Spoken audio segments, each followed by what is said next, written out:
Hello everyone, this is Pooja Sharma from Pooja Sharma classes. उम्मीद करती हूँ आप सब अच्छे होंगे। तो आज हम डिस्कस करेंगे चाइल्ड डेवलपमेंट एंड पेडागोजी को, जो आपकी सीडीपी है, इसको हम डिस्कस करेंगे। इसको हम बाल विकास एवं शिक्षण शास्त्र बोलते हैं। यह आपका सी टेट के एग्जाम में 30 नंबर की पूछी जाती है। सी टेट के एग्जाम में आपकी 5 सब्जेक्ट होती हैं। पाँचों सब्जेक्ट आपकी 30-30 नंबर की होती हैं, तो आपके टोटल क्वेश्चन 150 हो जाते हैं। कितने हो जाते हैं? टोटल क्वेश्चन आपके 150 हो जाते हैं। और 150 ही इस एग्जाम के लिए आपको क्या मिलती है? मिनट मिलती हैं। तो एक क्वेश्चन के लिए आपको 1 मिनट मिल जाती है। और इस एग्जाम में आपकी कोई भी नेगेटिव मार्किंग नहीं होती है। तो आपको सभी क्वेश्चन को सॉल्व करके आना है। तो चलिए इसको स्टार्ट करते हैं, समझते हैं। यह पेपर आपका 10 जनवरी का है। 10 जनवरी 2022 का पेपर है। तो इसको मैं आपके साथ डिस्कस करूंगी कि जो आपके प्रीवियस ईयर क्वेश्चन पेपर हैं कैसे आए थे आपके 10 जनवरी 2022 वाले पेपर में। तो इन क्वेश्चंस को हम आपके साथ डिस्कस करेंगे। तो चलिए स्टार्ट करते हैं। आपको वीडियो पसंद आती है तो वीडियो को लाइक कर देना और अपने दोस्तों के साथ शेयर कर देना। चैनल को सब्सक्राइब नहीं किया है तो चैनल को सब्सक्राइब कर लेना और बेल आइकन को प्रेस कर लेना, जिससे आने वाली वीडियो का भी नोटिफिकेशन आपको मिल जाएगा। फ्री नोट्स के लिए आप टेलीग्राम चैनल से जुड़ जाइएगा। मैं आपको लिंक नीचे डिस्क्रिप्शन बॉक्स में दे दूंगी, तो आप वहाँ से आप ज्वाइन हो सकती हैं टेलीग्राम से। कमेंट बॉक्स में भी मैं आपको लिंक दे दूंगी, तो ज्वाइन हो जाना। वहाँ पे आपको सभी प्रीवियस ईयर क्वेश्चन पेपर हैं वहाँ पे मिल जाएंगे, तो आपको इनकी प्रैक्टिस करनी है। तो चलिए स्टार्ट करते हैं। सबसे पहले समझते हैं। क्वेश्चन नंबर आपका 1 आता है कि निम्नलिखित में से कौन सा कथन सही नहीं है। तो आपको बताना है कि कौन सा कथन है वह सही नहीं है। तो विकास क्रमबद्ध व व्यवस्थित होता है, विकास केवल आनुवंशिकता से प्रभावित होता है, या फिर विकास के सभी क्षेत्र एक दूसरे से निर्भर हैं। और चौथा ऑप्शन आता है आपका कि विकास की गति व्यक्तिगत होती है। तो आपको विकास के बारे में बताना है कि कौन सा कथन है वह सही नहीं है, यानी कि गलत कथन है। तो इसके बारे में हम समझते हैं। विकास क्रमबद्ध और व्यवस्थित होता है, तो यह बात आपकी क्या हो जाती है? बिल्कुल सही बात हो जाती है। इसमें आया है कि विकास केवल आनुवंशिकता की बात की गई है, तो यह आपका क्या हो जाता है? गलत हो जाता है। विकास के सभी क्षेत्र एक दूसरे पर निर्भर होते हैं, तो यह बात आपकी सही है। विकास की गति है वह व्यक्तिगत होती है, तो यह बात भी आपकी सही है। ऑप्शन नंबर 2 आपका राइट आंसर हो जाता है, क्योंकि आपसे यहाँ पे क्या पूछा है? आपसे यहाँ पे पूछा है कि नहीं है, कौन सा कथन नहीं है। तो केवल आनुवंशिकता है, यह बात आपकी क्या हो जाती है? गलत हो जाती है। ऑप्शन नंबर 2 आपका राइट आंसर है। आपको वीडियो पसंद आती है तो वीडियो को लाइक कर देना, क्योंकि जब आप हमें लाइक नहीं करते हैं तो हमें डिमोटिवेटेड फील होता है। तो कुछ ऐसा लगता है कि शायद हमें वीडियो नहीं बनानी चाहिए, क्योंकि आपकी समझ में नहीं आ पाता है। तो जब आप हमें पॉजिटिव रिस्पांस करेंगे तो हमें भी अच्छा लगेगा कि हम आपके लिए और बेहतर से बेहतर कंटेंट लाएं, बेहतर तरीके से समझाएं और चीज़ों को बेहतर करने की कोशिश करें। लेकिन हमें पॉजिटिव रिस्पांस नहीं दिख पाता है तो चीज़ें फिर नेगेटिव हो जाती हैं। तो आपको वीडियो को लाइक कर देना है, जिससे हमें पता चल सके कि आपकी समझ में आता है। तो क्वेश्चन नंबर आपका 2 आता है कि भाषा अर्जन के संदर्भ में निम्नलिखित में से कौन सा चरण संवेदनशील है। तो आपको बताना है कि कौन सा चरण है वह क्या है? संवेदनशील है।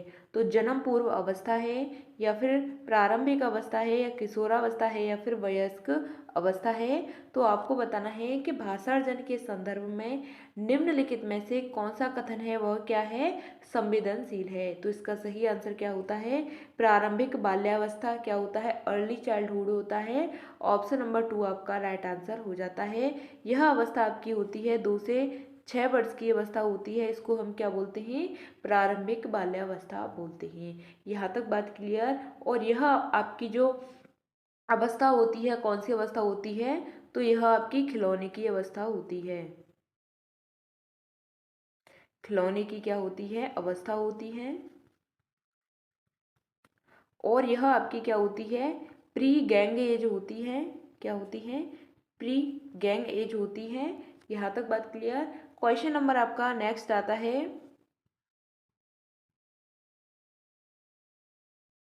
यहाँ पे आपसे पूछा है और यहाँ पे आपको बताना है कि बच्चों के सामाजिकरण के द्वितीयक कारक हैं, तो इसके बारे में बताना है कि जो सामाजिकरण का द्वितीय कारक होता है और यहाँ पे आपका कौन कौन सा कारक होता है प्रथम और द्वितीय, इसके बारे में आपको बताना है।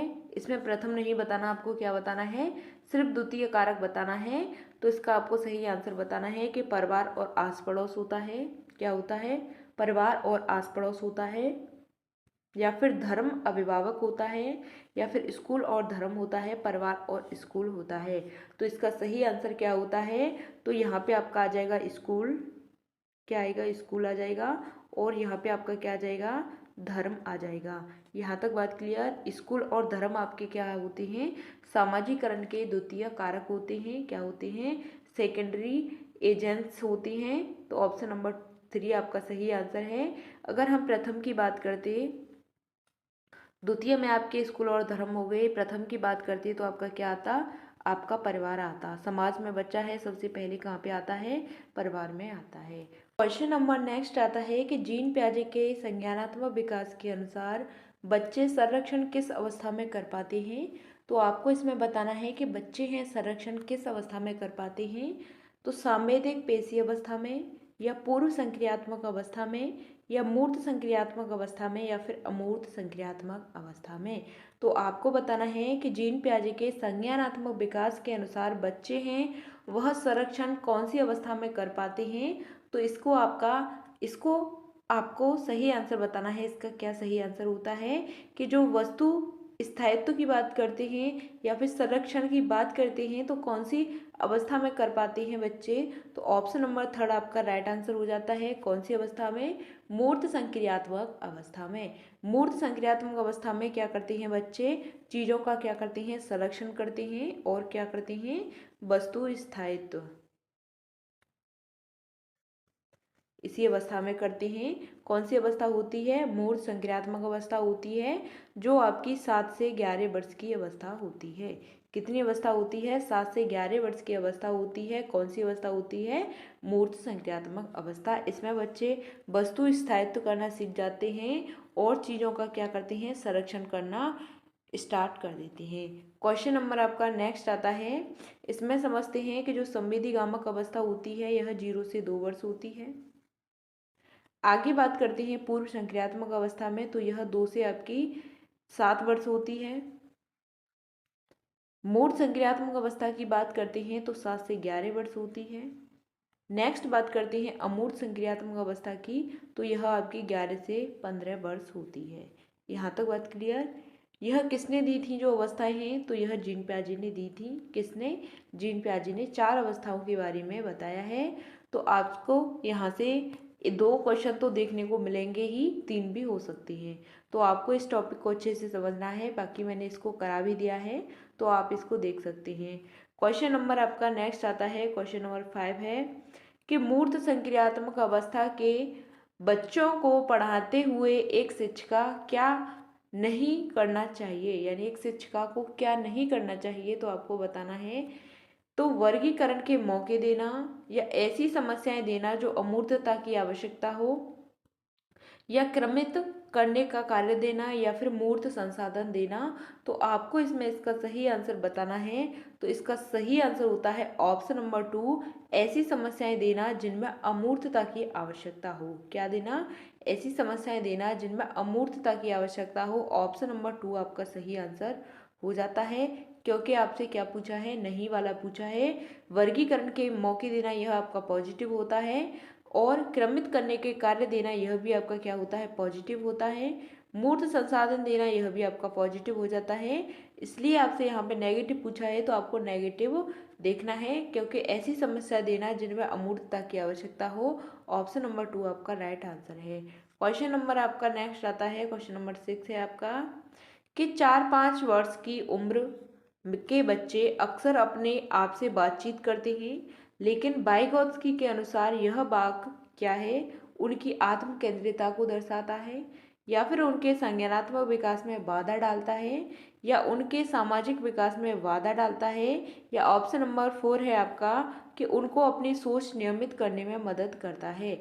तो आपको इसमें इसका सही आंसर बताना है कि 4-5 साल की उम्र में बच्चे अक्सर अपने आप से बातचीत करते हैं, और लेव वाइगोत्स्की के अनुसार यह क्या है, तो इसका सही आंसर क्या होता है, किसके अनुसार बताना है, वाइगोत्स्की के अनुसार बताना है। तो आत्मकेंद्रियता की बात करते हैं, यह बात आपकी क्या हो जाती है, यह बात आपके कौन करती हैं आत्मकेंद्रियता की, तो जीन पियाजे करती हैं। संज्ञानात्मक विकास में बाधा डालता है, उनके सामाजिक विकास में बाधा डालता है। ऑप्शन 4 में आपको दे रखा है कि उनको अपनी सोच नियमित करने में मदद करता है। तो इसका सही आंसर क्या होता है कि 4-5 साल की उम्र में बच्चे अक्सर अपने आप से बातचीत करते हैं। तो वाइगोत्स्की के अनुसार यह बात क्या होता है, अपने आप से बातचीत करना, तो संज्ञानात्मक विकास में बाधा डालता है। ऑप्शन नंबर 2 आपका सही आंसर है। क्वेश्चन नंबर आपका नेक्स्ट आता है कि निम्न में से किसने जोर दिया था कि व्यक्तिगत विकास को सामाजिक और सांस्कृतिक संदर्भ के बिना नहीं समझाया जा सकता। तो आपको इसमें इसका सही आंसर बताना है कि सामाजिक संदर्भ के बिना नहीं समझा जा सकता। तो ऑप्शन में दे रखी हैं लेव वाइगोत्स्की, जीन पियाजे, बी.एफ. स्किनर और लॉरेंस कोहलबर्ग। तो आपको इसका आंसर बताना है। तब तक मैं पानी पी लेती हूँ।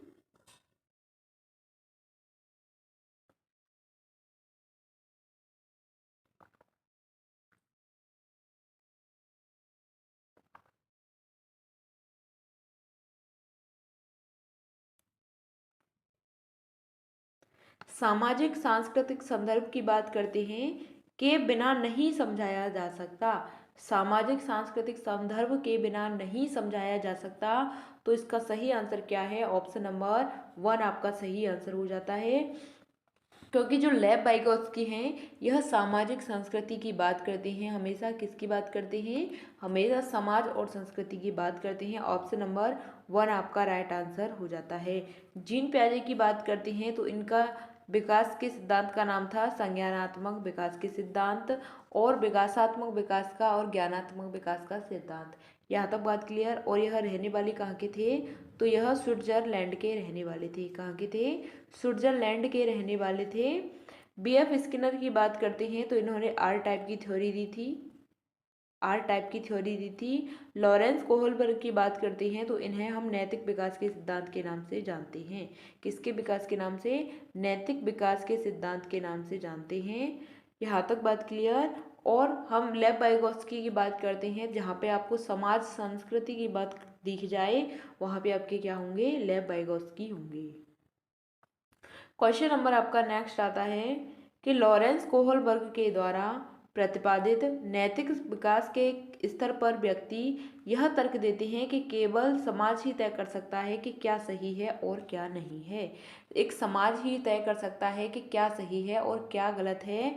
किसके विकास के सिद्धांत पर, लॉरेंस कोहलबर्ग के नैतिक विकास के सिद्धांत पर। तो यह आपका क्या होता है, कौन सा स्तर होता है, आज्ञा पालन एवं दंड अभिविन्यास होता है, या फिर अच्छा लड़का अच्छी लड़की अभिविन्यास होता है, आधिकारिकता एवं सामाजिक क्रम व्यवस्था अभिविन्यास होता है, या सार्वभौमिक नैतिक विकास सिद्धांत होता है। तो आपको इसमें इसका सही आंसर बताना है कि लॉरेंस कोहलबर्ग के अनुसार नैतिक विकास के किस स्तर पर व्यक्ति यह तर्क देता है कि केवल समाज ही तय करता है कि क्या सही है और क्या नहीं है। तो इसका सही आंसर होता है ऑप्शन नंबर 3 कि आधिकारिकता एवं सामाजिक क्रम व्यवस्था। ऑप्शन नंबर 3 आपका राइट आंसर हो जाता है। क्वेश्चन नंबर आपका नेक्स्ट आता है कि निम्नलिखित में से कौन सी व्याख्या हार्वर्ड गार्डनर के द्वारा प्रतिपादित तार्किक गणितीय बुद्धि का आलेख करती है। तो मानवीय अस्तित्व के मामलों पर सोचने व सामर्थ्य व संवेदनशीलता, या ध्वनि व ताल के प्रति संवेदनशीलता, स्थानों के पैटर्न के पहचानने व उनके फेर बदलने की क्षमता, या समस्याओं को तर्कपूर्ण तरीके से विश्लेषण करने व मसलों की वैज्ञानिक दृष्टिकोण से विवेचन करने की क्षमता। तो आपको इसमें इसका सही आंसर बताना है कि हार्वर्ड गार्डनर के द्वारा तार्किक गणितीय बुद्धि का आलेख करती है। तो इसका सही आंसर हो जाता है ऑप्शन नंबर 4 कि जो समस्याओं को तर्कपूर्ण तरीके से विश्लेषण करने व मामलों की वैज्ञानिक दृष्टि से विवेचन करने की क्षमता है, यह आपका सही आंसर हो जाता है। क्वेश्चन नंबर आपका नेक्स्ट आता है, क्वेश्चन नंबर 10 है आपका कि एक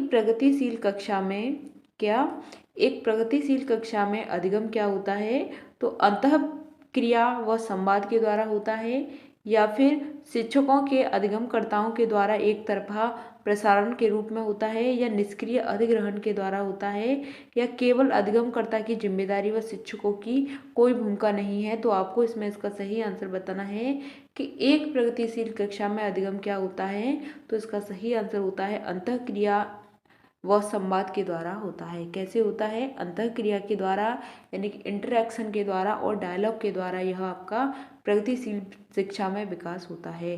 क्वेश्चन नंबर आपका 11 आता है। आपको यहाँ पे कथन और तर्क दे रखा है, तो इसको आपको बताना है कि गणित के शिक्षक को लड़कियों से कक्षा में बहुत कम अपेक्षा रखनी चाहिए। लड़कियों से बहुत कम अपेक्षा रखनी चाहिए। शिक्षक कैसा है? गणित का है। तो लड़कियों में गणित को समझाने की आनुवंशिक क्षमता नहीं होती है। तो आपको इसमें इसका सही आंसर बताना है कि ए और आर दोनों सही हैं, या फिर आर सही व्याख्या करता है ए की, या ए और आर हैं वह दोनों सही हैं। आर सही व्याख्या नहीं है ए की, या ए सही है लेकिन आर गलत है। तो आपको इसमें इसका सही आंसर बताना है कि गणित के शिक्षकों को लड़कियों से कक्षा में बहुत कम अपेक्षा रखनी चाहिए। तो यह बात आपकी क्या हो जाती है? गलत हो जाती है। लड़कियों में गणित को समझाने की आनुवंशिक क्षमता नहीं होती है, तो यह बात भी आपकी गलत हो जाती है। ऑप्शन नंबर आपके यह दोनों गलत होते हैं। तो ए और आर हैं वह क्या हो जाते हैं? गलत हो जाते हैं। इसलिए आपका सही आंसर है ऑप्शन नंबर 4। क्वेश्चन नंबर आपका 12 आता है कि भाषा के संदर्भ में राष्ट्रीय शिक्षा नीति 2020 है, यह किस पर बल देती है? तो बहुभाषीयता पर, एक भाषावाद पर, पूरे देश में निर्देश के माध्यम यानी कि अंग्रेजी हो, पूरे देश में निर्देश का माध्यम हिंदी हो। तो जो राष्ट्रीय शिक्षा नीति 2020 है यह किस पर बल देती है? तो इसका सही आंसर है यह आपका बहुभाषावाद पर यह बल देती है। बहुभाषीयता पर आपका यह बल देती है। ऑप्शन नंबर 1 आपका सही आंसर है राष्ट्रीय शिक्षा नीति। क्वेश्चन नंबर आपका नेक्स्ट आता है कि मूल्यांकन का उद्देश्य क्या है? आपको बताना है कि जो मूल्यांकन का उद्देश्य है वह क्या है। अधिगमकर्ताओं में असफलता का डर पैदा करना, या पूरे प्रदर्शन के लिए बच्चों को शर्मिंदा करना, अधिगमकर्ताओं के प्रदर्शन की एक दूसरे से तुलना करना, या ऑप्शन 4 है आपका कि अधिगमकर्ताओं को सीखने की प्रक्रिया में मदद करने के तरीके खोजना। तो आपको इसमें इसका सही आंसर बताना है कि मूल्यांकन का क्या उद्देश्य होता है। मूल्यांकन का क्या उद्देश्य होता है? तो इसका सही आंसर आपको बताना है डर पैदा करना, यह आपका नेगेटिव होता है। बच्चों को शर्मिंदा करना, यह भी आपका नेगेटिव होता है। अधिगमकर्ताओं के प्रदर्शन एक दूसरे से तुलना करना भी नेगेटिव होता है। तो अधिगमकर्ताओं को सीखने की प्रक्रिया में मदद करने के तरीके खोजना, डिस्कवरी की बात की गई है। तो यह आपका ऑप्शन नंबर 4 आपका सही आंसर हो जाता है कि हमें क्या करनी चाहिए, मूल्यांकन के उद्देश्य में हमें नए नए तरीकों की खोज करनी चाहिए। ऑप्शन नंबर 4 आपका सही आंसर हो जाता है। क्वेश्चन नंबर आपका 14 आता है कि निम्नलिखित में से कौन सा प्रश्न समालोचनात्मक सोच को बढ़ावा देगा? कौन सी सोच को? समालोचनात्मक सोच को बढ़ावा देगा। तो सौर प्रणाली का आरेख बनाओ, या फिर 328 को 884 से 984 से गुणा करो, या फिर शिक्षा का अधिकार अधिनियम विन्यास यह किस वर्ष में पारित किया गया था? शहरीकरण और वैश्वीकरण के विभिन्न आर्थिक स्तर लोगों को अलग अलग प्रभाव का विश्लेषण करें। तो आपको इसमें इसका सही आंसर बताना है कि जो समालोचनात्मक सोच होती है यह किसको बढ़ावा देती है। तो इसका आपको सही आंसर बताना है कि कौन सी सोच को यह क्या करती है? बढ़ावा देती है। तो इसका सही आंसर आपको बता देना है। तो जो सौर प्रणाली का आरेख बनाओ तो आप एक लाइन में बना दोगे, इसका गुणा करोगे तो आप एक लाइन में कर देंगे। अगर आपसे यहाँ पे पूछा जाए कि शिक्षा का अधिकार अधिनियम है यह किस वर्ष प्रभावित हुआ, यानी कि किस वर्ष पारित हुआ, तो यह भी आप एक लाइन में इसका आंसर बता देंगे। ऑप्शन 4 आपका सही आंसर हो जाता है कि शहरी और वैश्वीकरण के विभिन्न सामाजिक आर्थिक स्तर के लोगों पर अलग अलग प्रभाव का क्या करें? विश्लेषण करें। तो ऑप्शन नंबर 4 है विश्लेषण की बात की गई है, एनालिसिस की बात की गई है। तो ऑप्शन नंबर 4 आपका सही आंसर हो जाता है। यह आपकी कैसी सोच को बढ़ावा देता है? समालोचनात्मक सोच को बढ़ावा देता है। क्वेश्चन नंबर आपका नेक्स्ट आता है कि अधिगमकर्ताओं की वैयक्तिक भिन्नताओं को ध्यान में रखने के लिए एक शिक्षिका को क्या करना चाहिए? अधिगमकर्ताओं की वैयक्तिक भिन्नता को ध्यान में रखने के लिए एक शिक्षिका को क्या करना चाहिए? तो अधिगमकर्ताओं के पूर्व अनुभवों की अपेक्षा करनी चाहिए, या अधिगमकर्ताओं के पूर्व अनुभवों को शामिल कर उनका संचयन करना चाहिए, या अधिगमकर्ताओं के आकलन हेतु एक समान तरीके का इस्तेमाल करना चाहिए, या सभी अधिगमकर्ताओं के लिए मानकीकृत पाठ्यचर्या को लागू करना चाहिए। तो इसका सही आंसर आपको बताना है कि जो अधिगमकर्ताओं जो होते हैं इनकी वैयक्तिक भिन्नताओं को ध्यान में रखने के लिए एक शिक्षिका को क्या करना चाहिए? तो इसका सही आंसर आपको बताना है कि उपेक्षा करनी चाहिए। यह गलत हो जाता है, उपेक्षा आपका नेगेटिव होता है। अनुभवों को शामिल करके उसका क्या करना चाहिए? संचयन करना चाहिए, तो यह भी आपका गलत हो जाता है। अधिगमकर्ताओं के आकलन में समान तरीकों का इस्तेमाल समान तरीके का नहीं करना चाहिए। मानकीकृत पाठ्यचर्या को लागू करना चाहिए। तो इसमें वैयक्तिक भिन्नता को ध्यान में रखने के लिए एक शिक्षिका को क्या करना चाहिए? तो इसका आपको आंसर बताना है। इसका सही आंसर हो जाता है आपका, यह गलत होता है, यह भी आपका गलत हो जाता है। ऑप्शन नंबर इसमें आपका यह सही होता है कि पूर्व अनुभवों को शामिल करके उनका संचयन करना चाहिए। ऑप्शन नंबर 2 आपका सही आंसर है कि पूर्व अनुभवों को शामिल करके उनका संचयन करना चाहिए, उपेक्षा नहीं करनी चाहिए, समान तरीकों का इस्तेमाल नहीं करना चाहिए। मानकीकृत पाठ्यक्रम आपका नेगेटिव हो जाता है। क्वेश्चन नंबर आपका 16 आता है, एक समावेशी कक्षा में आपको बताना है कि विद्यार्थी ज्ञान सामग्री के निष्क्रिय प्राप्त करता है, या विद्यार्थी समतापूर्ण तरीके से बढ़ते और विकसित होते हैं। प्रौद्योगिकी के उपयोग में विद्यार्थियों के साथ भेदभाव किया जा सकता है। विद्यार्थी पूरी तरह से अपने दम पर ही अधिगम में आने वाली बाधाओं को दूर करते हैं। तो आपको इसमें इसका सही आंसर बताना है कि एक समावेशी कक्षा में जो विद्यार्थी होते हैं वह समतापूर्ण तरीके से बढ़ते हैं और क्या होते हैं? डेवलप होते हैं। ऑप्शन नंबर 2 आपका सही आंसर है। कैसे तरीके से बढ़ते हैं? समतापूर्ण तरीके से बढ़ते और विकसित होते हैं। क्वेश्चन नंबर आपका 17 आता है कि आर्थिक रूप से कमजोर वर्ग के विद्यार्थी की शिक्षा संबंध में शिक्षा का अधिकार अधिनियम 2009 के खंड 12 के द्वारा निम्नलिखित में से किसकी सिफारिश की गई थी? तो केवल सरकारी विद्यालयों में दाखिला, या निजी विद्यालयों में आरक्षण, केवल व्यावसायिक शिक्षा का प्रावधान, या उनके लिए अलग विद्यालय। तो आपको इसमें इसका सही आंसर बताना है कि राष्ट्रीय शिक्षा नीति 2000 जो शिक्षा का अधिकार अधिनियम है 2009, इसमें खंड 12 के द्वारा किसकी सिफारिश की गई थी? तो इसका सही आंसर बताना है केवल सरकारी विद्यालयों में दाखिला, यह बात गलत है। निजी विद्यालयों का आरक्षण, या फिर केवल व्यावसायिक या उनके लिए अलग विद्यालय, यह आपका गलत हो जाता है। ऑप्शन नंबर 2 आपका सही आंसर है कि निजी विद्यालयों में क्या करना? आरक्षण करना। तो 12वें खंड में इसकी सिफारिश की गई थी। यहाँ तक बात क्लियर। क्वेश्चन नंबर आपका नेक्स्ट आता है कि निम्नलिखित में से कौन सी अधिगम अक्षमता गणितीय गणना करने की क्षमता को सीधे प्रभावित करती है? तो डिसलेक्सिया होती है, या डिसग्राफिया होता है, डिसलेक्सिया होता है, या डिसप्रैक्सिया होता है। किसकी बात की गई है? तो गणितीय गणना की बात की गई है, यानी कि गणित से संबंधित विकार है। तो इसमें क्या लग जाएगा? कैलकुलिया, यानी कैलकुलेशन हम करते हैं गणित में। तो ऑप्शन नंबर 1 आपका सही आंसर है कि जो अधिगम अक्षमता होती है गणित में, तो यह आपकी क्या कहलाती है? डिसकैलकुलिया कहलाती है। क्वेश्चन नंबर आपका नेक्स्ट आता है कि विविध शिक्षण आवश्यकताओं वाले विद्यार्थी को शामिल करने के लिए निम्नलिखित में से किसकी आवश्यकता है? तो विविध आवश्यकताओं वाले विद्यार्थी को शामिल करने के लिए किसकी आवश्यकता है? तो बैठने की निश्चित व्यवस्था है, या फिर लचीला पाठ्यक्रम है, मानकीकृत आकलन है, या पाठ्य पुस्तक केंद्रित शिक्षा शास्त्र है। तो आपको इसमें इसका सही आंसर बताना है कि शामिल करने के लिए किसकी आवश्यकता है। तो ऑप्शन नंबर 2 आपका सही आंसर हो जाता है लचीला पाठ्यक्रम। क्या हो जाता है? लचीला पाठ्यक्रम। ऑप्शन नंबर 2 आपका राइट आंसर हो जाता है। यहाँ तक बात क्लियर। फ्लेक्सिबल कैरिकुलम की बात की गई है। क्वेश्चन नंबर आपका नेक्स्ट आता है कि प्रतिभाशाली विद्यार्थियों की आवश्यकताओं को पूरा करने के लिए निम्नलिखित में से कौन सी एक प्रभावी रणनीति है? तो आपको इसमें इसका आंसर बताना है कि उनसे बहुत ही सरल और आसान प्रश्न पूछें, उन्हें चुनौतीपूर्ण और उच्च क्रम के कार्य सौंपें, या जानकारी को समझने के लिए अतिरिक्त समय दें, या ऑप्शन नंबर 4 है आपका कि उनमें सफलता की कम उम्मीदें रखें। तो इसका सही आंसर आपको बताना है कि कौन सी रणनीति है वह क्या होगी, प्रभावी रणनीति होगी, एक अच्छी रणनीति होगी, किसके लिए, प्रभावशाली विद्यार्थियों के लिए। तो इसका सही आंसर आपको बताना है कि उनमें से बहुत ही सरल और आसान प्रश्न पूछें या फिर उन्हें चुनौतीपूर्ण प्रश्न और क्रम यानी कि उच्च क्रम के कार्य सौंपें या जानकारी को समझने के लिए उन्हें अतिरिक्त समय दें, या फिर इसका सही आंसर है कि उनको सफलता की कम उम्मीदें रखें। तो इसका आपको सही आंसर बताना है।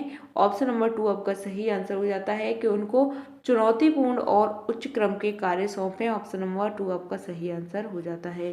क्वेश्चन नंबर आपका 21 आता है कि विद्यार्थियों में अधिगम को सुसाध्य करते समय शिक्षक को निम्नलिखित में से किस रणनीति से बचना चाहिए।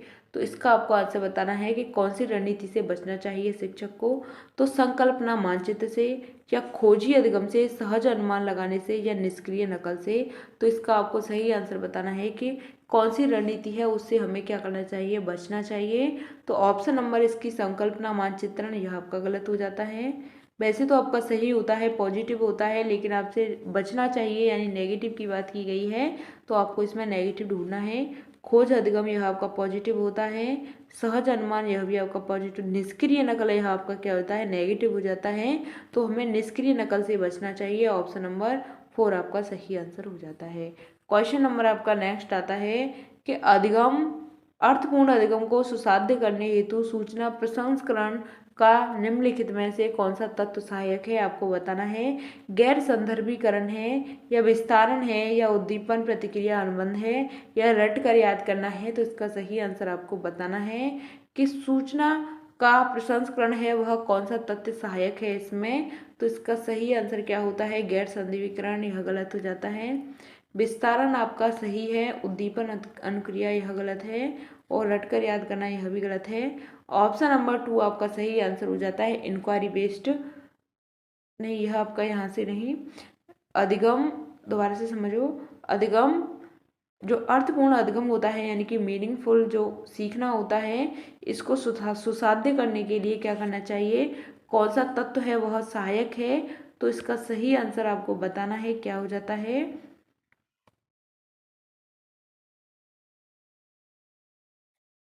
तो गैर संदर्भीकरण है, यह आपका क्या होता है, गलत होता है। यह इसमें आपका सही आंसर आपका विस्तारण ही है। क्या है, विस्तारण को हम क्या बोलते हैं, इलोबरेशन बोलते हैं। यह आपका सही आंसर हो जाता है, यह आपके बाकी गलत होती है। यहाँ तक बात क्लियर। विस्तारण है यह आपका पॉजिटिव होता है। क्वेश्चन नंबर आपका नेक्स्ट आता है, ये एक नया विषय पढ़ाना शुरू करने से पहले एक शिक्षक को यानी एक शिक्षक के लिए यह जानना बहुत ही महत्वपूर्ण है कि बच्चे पहले से क्या जानते हैं, सामान्य भ्रांतियाँ, या विषय सीखने के लिए पूर्वापेक्षाएं, या विद्यार्थियों की पसंदीदा अधिगम शैली। तो आपको इसमें इसका सही आंसर बताना है कि जो शिक्षक होते हैं इनके लिए जानना बहुत ही ज़्यादा महत्वपूर्ण होता है कि जो नए विषय को हम पढ़ाना कैसे स्टार्ट करें, कैसे शुरू करें। तो इसका सही आंसर आपको बताना है, क्या हो जाता है। आपको ऐसे ऑप्शन दे रखे हैं, तो इसमें आपको बताना है। तो एक नए शिक्षक को पढ़ाने के लिए बच्चों से पहले से क्या जानते हैं उनके बारे में बच्चों से पूछना, सामान्य जो उनकी बच्चों की भ्रांतियाँ होती हैं उनको भी जानना, सीखने यानी विषय सीखने के लिए पूर्वापेक्षाएं यानी किसी विषय को हम सीखते हैं तो उससे पहले हमने क्या सीखा यह भी समझना, और विद्यार्थियों की पसंदीदा अधिगम शैली, यह भी आपका सही आंसर है। ऑप्शन नंबर आपके इसमें सभी सही हो जाते हैं। तो ऑप्शन नंबर 4 आपका राइट आंसर हो जाता है। 1 2 3 4 आपके यह सही हो जाते हैं। क्वेश्चन नंबर आपका नेक्स्ट आता है कि सीखने के लिए संरचनात्मक उपागम के द्वारा निम्नलिखित में से किसे बढ़ावा दिया जा सकता है। तो आपको इसमें इसका सही आंसर बताना है कि प्रतिपादक शिक्षण को, पूछताछ आधारित शिक्षा को, या शिक्षण की व्याख्यान विधि को, या रट कर याद करने को। तो आपको इसमें इसका सही आंसर बताना है कि सीखने के लिए संरचनात्मक उपागम निम्नलिखित में से किसको बढ़ावा देगा। तो इसका सही आंसर है ऑप्शन नंबर 2, पूछताछ आधारित अधिगम को, शिक्षा को, पूछताछ आधारित एजुकेशन को यह आपका क्या करेगा, बढ़ावा देगा। क्वेश्चन नंबर आपका नेक्स्ट आता है, बाकी यह आपके नेगेटिव होते हैं तो आपको इनको नोट करके लिख लेना है, यह आपका पॉजिटिव होता है। क्वेश्चन नंबर नेक्स्ट आता है आपका कि एक शिक्षिका विद्यार्थी से अपनी स्वयं की चिंतन प्रतिक्रिया के बारे में सोचने के लिए कह रही है, तो वह विद्यार्थी के बीच किस तरह के कौशल विकसित करने पर ध्यान केंद्रित कर रही है। तो आपको इसमें बताना है कि एक शिक्षिका है, वह अपनी स्वयं की चिंतन प्रतिक्रिया को अपने बारे में सोचने के लिए कह रही है, तो बीच की तरह यानी विद्यार्थियों के बीच की तरह के कौशल विकसित करने पर ध्यान केंद्रित कर रही है। तो घोषणात्मक, अधिसंज्ञानात्मक, प्रतिक्रियात्मक, या ऑप्शन नंबर 4 है आपका शब्दार्थ। तो इसका सही आंसर आपको बताना है कि किस पर ध्यान केंद्रित है यह कर रही है। तो इसका सही आंसर हो जाता है अधिसंज्ञानात्मक। ऑप्शन नंबर 2 आपका सही आंसर होता है। इसको हम क्या बोलते हैं, मेटा कॉग्निशन बोलते हैं, मेटा कॉग्निटिव बोलते हैं। ऑप्शन नंबर 2 आपका सही आंसर हो जाता है। क्वेश्चन नंबर आपका नेक्स्ट आता है कि अक्षरों की एक लंबी श्रृंखला को यादगार और सार्थक भागों में समूहित करके याद रखने की रणनीति क्या कहलाती है। तो समावेशन कहलाती है, खंडीकरण कहलाती है, अनुबंधन कहलाती है, या फिर अधिसंज्ञान कहलाती है। तो आपको बताना है कि जो इनको क्या करते हैं, हम एक लंबी श्रृंखला है, याद करके क्या करते हैं, भागों को समूहित करती हैं, यानी कि इनके क्या करते हैं, खंड खंड करके हम इन चीज़ों को याद करते हैं। तो वह आपकी क्या कहलाती है, खंडीकरण कहलाती है। ऑप्शन नंबर 2 आपका सही आंसर है। क्या कहलाती है, खंडीकरण कहलाती है। इनको हम क्या बोलते हैं, चंकिंग बोलते हैं। ऑप्शन नंबर 2 आपका सही आंसर हो जाता है। क्वेश्चन नंबर आपका नेक्स्ट आता है, जब हम किसी चीज़ को खंड खंड करके याद करते हैं तो वह आपकी चंकिंग कहलाती है, खंडीकरण कहलाती है। नए स्पष्टीकरण तैयार करना, लक्ष्य प्राप्त करने के लिए पहले सीखे गए नियमों के लिए सरल अनुप्रयोग से परे जाना और परिणामों का मूल्यांकन करना और निम्नलिखित में से महत्वपूर्ण भाग है। तो आपको इसमें बताना है इसका महत्वपूर्ण भाग क्या हो जाता है, समावेशन होता है, भ्रांति होती है, या ऑप्शन नंबर 3 है आपका समस्या समाधान होता है, या रट कर याद करना होता है। तो इसका सही आंसर आपको बताना है। तो इसका सही आंसर इसमें क्या हो जाता है, तो ऑप्शन नंबर आपका 3 सही आंसर है कि समस्या का समाधान करना। यह आपका क्या हो जाता है, यह आपका राइट आंसर हो जाता है।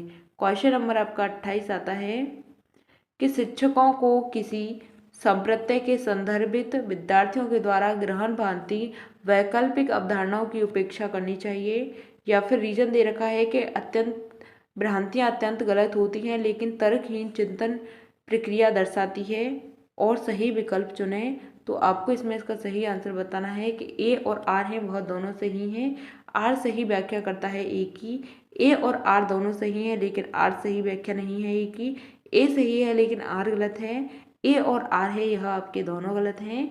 तो इसका आपको सही आंसर बताना है कि शिक्षकों को किसी संप्रत्यय से संदर्भित विद्यार्थियों के द्वारा ग्रहण भ्रांति और वैकल्पिक धारणा को उपेक्षा करनी चाहिए, यह आपका गलत होता है।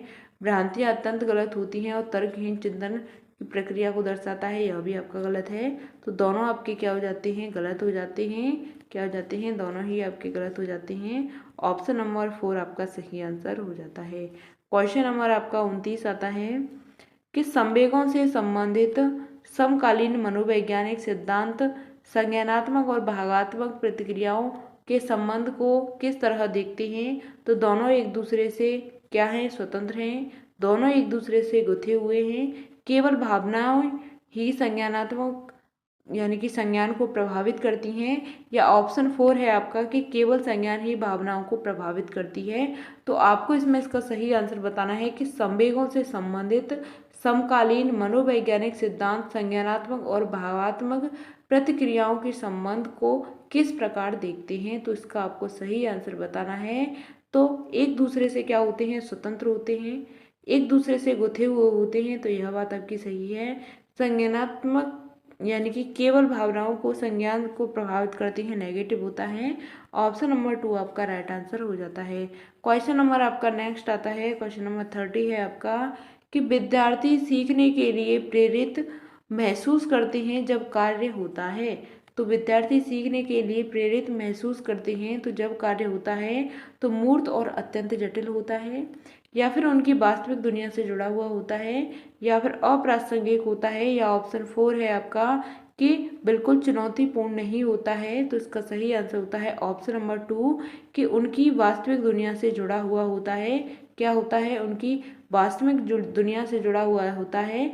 तो विद्यार्थी सीखने के लिए प्रेरित महसूस करते हैं जब कार्य क्या होता है, उनकी वास्तविक दुनिया से जुड़ा हुआ होता है। क्वेश्चन नंबर आपका यहाँ तक आपके 30 क्वेश्चन कंप्लीट हो गए। तो आपको वीडियो पसंद आई होगी। अगर आपको वीडियो पसंद आती है तो वीडियो को लाइक कर देना, क्योंकि आपका एक लाइक हमारे लिए बहुत ही ज़्यादा महत्वपूर्ण होता है, हमें मोटिवेट करता है। तो वीडियो को लाइक करके जाना है और आपको चैनल को सब्सक्राइब कर लेना है। इसी तरीके से हम आपको सभी प्रीवियस ईयर क्वेश्चन पेपर को कंप्लीट कराएंगे, जो आपके अभी 2022 में हुए थे उनको भी पूरा कंप्लीट कराएंगे। तो आपको बहुत अच्छे तरीके से इन सभी प्रीवियस ईयर क्वेश्चन पेपर को अच्छे से समझना है, हर एक क्वेश्चन को अच्छे से समझना है और उनको ध्यान में रख के उस क्वेश्चन का आंसर करना है। तो चीज़ें हैं आपके माइंड में क्लियर होती चली जाएंगी। आपको इस तरीके से अपनी तैयारी को करना है, क्योंकि आपके पास ज़्यादा तो समय होता नहीं है। तो क्योंकि एग्ज़ाम आपका कब है, आपका जुलाई अगस्त में है। कब है? जुलाई अगस्त में आपका एग्ज़ाम हो जाएगा। तो आपके पास ज़्यादा समय तो है नहीं, तो आपको in previous year question paper को प्रैक्टिस कर लेना है, इनको सभी को समझना है और फिर आपको क्या करना है, उसके बाद में आपको सिलेबस को देखना है। यानी कि आपका जो प्रीवियस ईयर क्वेश्चन पेपर है, यहीं से आपके 110 मार्क्स आपके बन जाएंगे, क्योंकि आपका जो कॉन्सेप्ट है, इन क्वेश्चंस का कॉन्सेप्ट है, यह आपका थोड़ा सा चेंज कर देगा, नहीं तो इसमें कुछ भी नहीं बदलता है। तो इस एग्जाम के लिए जो प्रीवियस ईयर क्वेश्चन पेपर हैं, यह बहुत ही ज़्यादा महत्वपूर्ण हो जाते हैं। हो सके तो आपका जो सिलेबस है वह आप एक बार कंप्लीट कर लीजिए। तो फिर मिलते हैं आपको आगे की नेक्स्ट वीडियो में। फ्री नोट्स के लिए आप टेलीग्राम चैनल से जुड़ जाइएगा, वहाँ पे आपको यूपी टेट के लिए और आपका जो सी टेट है इसके लिए आपको यहाँ पे फ्री नोट्स मिल जाएंगे, तो आपको ज्वाइन हो जाना है। तो टेलीग्राम की लिंक है, मैं आपको नीचे डिस्क्रिप्शन बॉक्स में दे दूँगी। आप सर्च भी कर सकते हैं टेलीग्राम पर पूजा शर्मा क्लासेस, इसी नाम से आप सर्च कर सकते हैं। तो आपको वहाँ पे क्या मिल जाएंगे, फ्री नोट्स मिल जाएंगे। जो मैं आपको यह प्रीवियस ईयर क्वेश्चन पेपर करा रही हूँ, यह भी आपको वहीं पे आपको मिल जाएंगे। तो इनकी क्या करनी है, आपको प्रैक्टिस करनी है। तो मिलते हैं फिर आपको आगे की नेक्स्ट वीडियो में, तब तक के लिए थैंक्स फॉर वॉचिंग। जय हिंद, वंदे मातरम।